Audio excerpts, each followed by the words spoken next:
The coordinated terror attacks in Paris have U.S. cities on high alert. Major cities across the nation increased security out of an abundance of caution.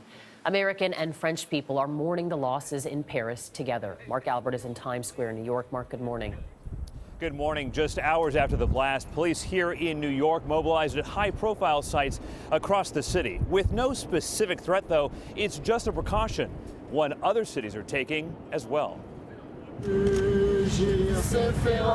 The French national anthem echoed through the New York City air late Friday night as French college students paid solemn remembrance to those who lost their lives in Paris.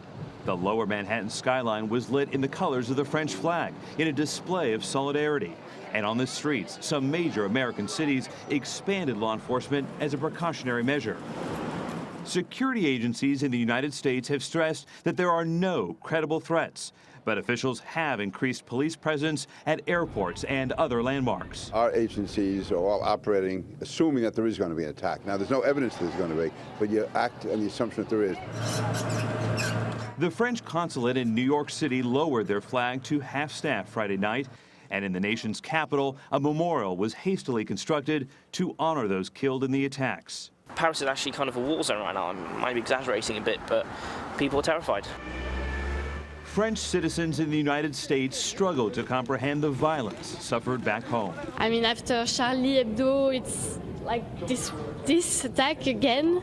It's really, it's horrible. It happens a couple of times since this year, and I don't know what to do about it.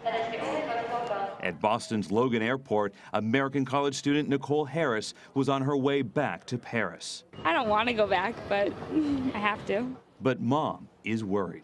I'm scared. I'm scared for her. I'd like to know how safe it is over there. I'm kind of out of my mind. Officials are stressing there is no specific intelligence that a Paris-style attack is in the works here in the United States, but there was no credible threat in Paris before Friday's attacks either. Anthony? Mark Albert in Times Square here in New York. Thanks, Mark.